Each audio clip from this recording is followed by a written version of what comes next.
I'm Dahlia with Dalia's Dishes and Destinations, and today I'm here with my friend Laura. She's with Blue Ox on the Run. We are friends now. We met in Pennsylvania at an RV rally, and I feel like I've known her for years. We're sisters from another mister. Today we're going to make a meatloaf recipe that I've been making many years. I learned to make this on my own. I just got a few recipes that I liked and just put it together and then changed a little bit more. So we're going to make this recipe, and the way I make it is I make enough that I actually make 3. So I use one for that day, one that I freeze for later, and one that I usually just give away. I've been doing this for so many years. I would give it to my brother-in-law, mother-in-law, whoever, neighbors, whatever, just so that they could have a fast meal one day that they didn't have to worry about cooking. Today we measured, pre-prepped everything that we need to make it a little bit faster for the video. And we're going to be pureeing, we're going to be sauteing, and mixing all this together to make a great meatloaf. Okay. I love teaching, I love helping people. And Laura's already tasted my meatloaf because she actually told me she didn't like meatloaf. No, and you know why I don't like meatloaf? My mother made the driest meatloaf on the planet. It is the worst meal ever. So when she invited us for meatloaf, I thought, I'm not saying nothing. Yeah. And I tried it. It was really good. Yeah, it's not supposed to be dry. It's supposed to be moist. Cooked correctly, moist, not dried with so much breadcrumbs that it makes it stiff and hard. And that's where you have to use your hands. That's the way you can use your gloves if you want, but I use my hands and I pour my breadcrumbs at the same time till I get it to the firmness I want. We're gonna have a good time cooking and learning and enjoying the meatloaves afterwards. Awesome. So what do we do first? So being our meat is already in our bowl. Can I help you with that? Yeah, you could actually. So just pour all the dry seasonings in here? Don't do that. No, I don't do that. Okay. So I'm going to show you how I do. See? When you're in somebody else's kitchen, you got to let them show you how to make it right. I'll mix all my seasonings together in the bowl. So I get the spoon and make sure they're really good and measured, mixed. Well, I use my hand and I mix up the meat, but then I start adding my seasoning. She did wash her hands because I saw her wash her hands. So I mix it and then sprinkle a little bit more. Okay, I see why you didn't want me just dumping in the clump. No, because then you don't have your blood pressure go up. Yeah, no. Because then you just don't have an even mixture of seasonings. Yeah. You get pepper over here, oregano over there. Look how nice that's looking. Yeah, that looks great. Yeah, so. It smells really good too. Yeah. So when did you start cooking? I started cooking when I got married to my husband because I liked baking, but not really much in the cooking department. My mother cooked to survive. My stepmother cooked because, well, she just didn't know how to cook. She didn't know how to cook really well, and I was probably a really picky kid eating, and I didn't make it any easier for her. She did try. Did you have someone in particular that taught you? So then when I got married and really wanted to cook, that's when my grandmother, aunt, and my mother-in-law started helping me because they knew I wanted to learn, so they started helping me. But they were also old school, and they did dishes and dashes instead of measuring, and I got frustrated because I'm like, I wanted to taste right every time. I don't want it to, one day taste good and then the next day not. So I started learning that when I cooked with them, I had to look, cook, measure, and write everything down because they were really good on telling me how to do it, and then the next time they told me, it was a whole different recipe. So now I have their recipe from many years, and they've forgotten them because now they're in their, they're upper older. ages. Yeah, and they're upper in age. So now I get to remind them of what their recipes are because I wrote it down 35 years ago. So make sure to write down your recipes and follow it. Now, I don't follow a recipe, so my husband's always telling me, I hope you wrote that down because I really like it. Well, I typically don't, and I end up hodgepodging it. It always tastes good in the end, but it never tastes the same. Yeah, you got it. Yeah, but if you just wrote it down, write it down, and you know what? Hey, we're in a world of technology, right? Record it. Record it on your phone. 1 pound of this, one that, you don't have to write it down and then bring it back later and fix, put it all together. So now it's really good at mixed, like all of the seasonings are really good at mixed. And we're still going to be mixing it even more because we're going to mix our eggs in a little bit at a time. Okay, can I pour No. Can I pour a little bit at a A time? little bit of time, yes. Okay, Just a pour. little bit. And that that's enough? it. Uh-huh. Okay. And then I go. See, I can follow directions. There you go. There you go. Good to the last drop right there. So now we're gonna pour the milk a little bit at a time, the same Okay. way, and I'm just gonna keep on measuring, keep on blending, mixing. How much And milk are we let me putting tell in you, here? it gets you a workout. All of that's gonna go in here. So this is 3/4 of a cup of milk. So it comes out to be a 1/4 cup per pound of your meat. So in other words, we've used 3 pounds of meat. Yeah, you can use your ground beef, ground pork. You could even put, you want to put some Italian sausage, ground beef and ground pork, whatever you want. It's going to come out really good and it's going to have flavor. It's not going to be dried up and you're not going to have to smother it with ketchup because your meatloaf's going to have the seasonings, the balance of seasoning and give it that flavor that you actually want to eat.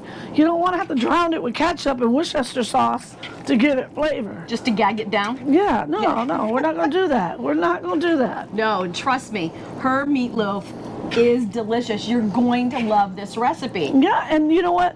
This is a good thing about this recipe. You can make this double, make it 6 pounds, right? Make 3 of those meatloaves and the rest make into Salisbury steak. Ooh. Make it into Salisbury steaks, hand make them, put them in between, saran wrap, put them in the freezer bags and freeze them for another day. And then what do you put on top of Salisbury steak? Oh, Some you can sort make of a some gravy. Yeah, you can make your own homemade gravy, and I'll teach you how to do that one day.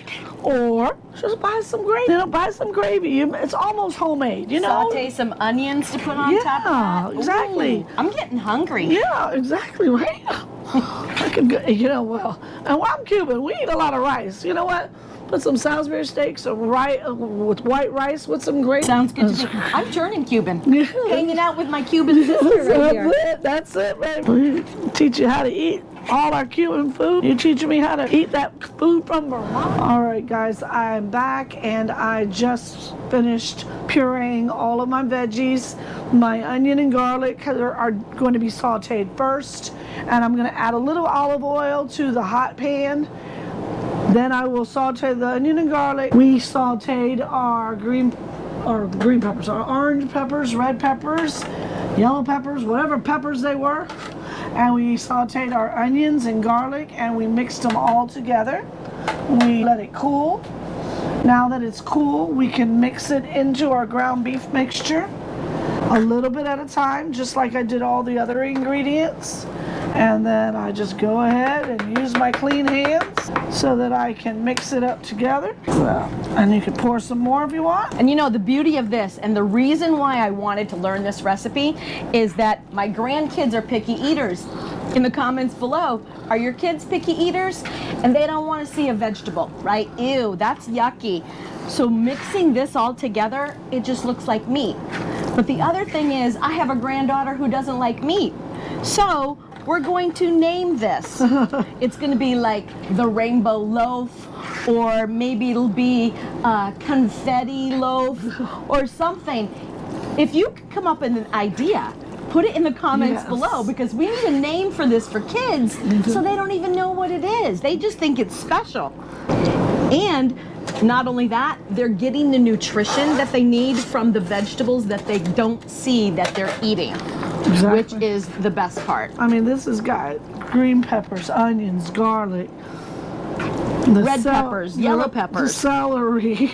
It's whatever you want to put in it. You don't have to. You can do different changes. If you want to put hot peppers in it, spice it up. That's you. That's on you, Well, that's the beauty of a recipe, right? Right, You can adjust it to what you like. Because everybody's going to have different things that they like or dislike. I don't add cheese to it because my son-in-law does not like cheese. But some people add cheese. You don't have to, though. It's got so much flavor. You don't have to disguise it with a lot of things. But if you want to, go for it. Now we're going to puree our celery and carrots, and then we'll put that in. That also gives it a little bit of like what the breadcrumbs would do, like bringing it together, just like your eggs brings it together. But the celery and the carrots, because it's dry, will also bring it together, but not have to overfill your recipe with breadcrumbs. And we are going to use the green celery and the carrots. And we're going to put this in a little bit at a time as well. Oh, it's looking really pretty already. It definitely looks like confetti because now you've got the orange polka dots in there. It can be polka dot loaf, the polka dot log. Yeah. And you don't even see the green celery. You know, and then the orange is going to blend with all your ground beef anyway. Now we're going to start adding our breadcrumbs. Okay, so I have the Progresso. I have the Italian style. That's what I purchased. Do you usually use plain or? I use the Italian. Yeah. Okay. I do. Just give it more flavor. It's all about the, the flavoring. I thought it was all about the food. But it's all about the food. It's all about the flavor and it's all about the food. And if you feed them, they will come. See how it expanded from the 3 pounds of ground beef? Yeah, it looks like about 10 pounds of ground beef now. Yeah. And I'm glad it's her hands in there getting all mushy and gushy. Well, that's what I said. You can use gloves. I don't mind. I've been doing this for so many years. I don't care. I think real chefs just use their hands. Probably in restaurants, if the food inspector comes through, they want you to have gloves on, but you've got to feel what you're actually mixing and creating here. You can't really do that with gloves on. No, you can't, and it just doesn't work. I don't know. You tell me. You need more? Oh, yeah. Oh, yeah, she says. Keep on adding. Yeah, well, this is a really moist ground beef. You know, we've got the eggs, we've got our milk, that made it really moist. When we sauteed our green peppers and onions and garlic, that the water, the moisture from the vegetable itself comes out with the olive oil that we used. All of that made it even more moist. We are done, and look, I found a big piece of carrot that didn't blend, but that's all right. We got him now, and we're going to make this into our loaves, and then we'll put it in plastic, aluminum, in a Ziploc bag, take out the air, or we can freeze them all, or like I said, or give one away. Now we're in a Class A RV, and the amount of storage that she has in here for her pantry items, it's phenomenal. She's made this. You've had a friend that helped you to make some of your storage areas, but it's all for her pantry items. Yeah. But she's a cook, so she needs all of that. Yeah, like even under my bed, in my basement down below, I have more storage and it's for my kitchen gadgets because I love my kitchen gadgets. So we're going to put it here. We're going to. I'll move out of your way. Sorry. This is your kitchen. Just make it into That's beautiful. Nice, pretty low. Sorry, my hands are all yuck, but That's they all part of get making washed. the recipe. Yeah, they get washed. And it's just a homemade meatloaf. Doesn't have to be all pretty and smooth. I don't have to put my initials on it. Just Well, I don't know. meatloaf. It could be a dolphin. Look at that. What do you guys think? Doesn't that look like a fish of some sort? A dolphin? I mean, hey, we are in Florida. You know, right? It's just a meatloaf. Now you could also get some seasoned little new potatoes, roast you some potatoes around it, season it in a big bowl, olive oil, and all the same ingredients I used on the meatloaf. Mix it up, put it around the meatloaf, and bake it in the oven all at the same time. We have assembled our meatloaf, and we're going to just put it in this saran wrap like I like to do, and then just to protect it or anything like that, I like to just push it together, roll it together as much as I can, and then you can reform it later, but in the meantime, let's just put it together, and then we're going to do it again in the aluminum foil.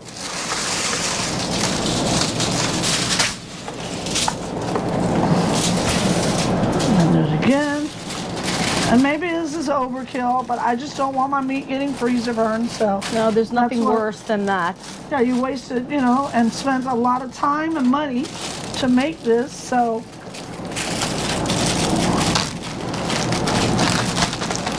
And now, you can put two at a time. Voila. Or put it one at a time, whatever you want.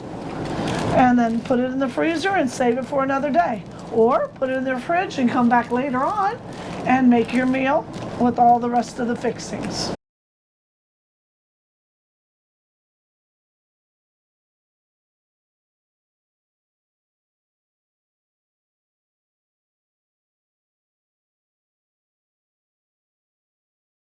how long would you bake this size loaf? I would cook this at 400 degrees for 45 minutes. After the 45 minutes, I bring it out, put a knife in it, make sure it comes out clean, just like when you're baking, but then do the same thing with the meatloaf. If it needs a little bit more, then do it, cook it to the hour mark.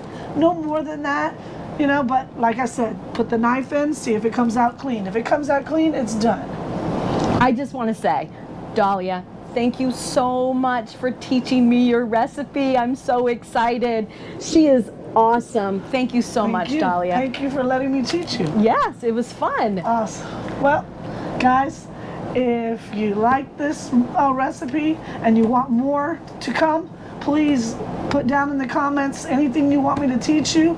I am willing to either learn it or teach it, because no one can ever know everything when it comes to cooking, and it's not a competition. It's just about the love you put into the food to feed your family and feed your friends and your neighbors. If you have an elderly neighbor that needs a meal once in a while home cooked, hey, make them a meal and take it. Give it to them and tell them that you're thinking of them, because sometimes they need some home cooked meals. They're not well enough to get in that kitchen and cook for themselves. So help a neighbor out, take it to a sick neighbor, or whatever you want. And remember, at the end of the day, it's all about the food. The food.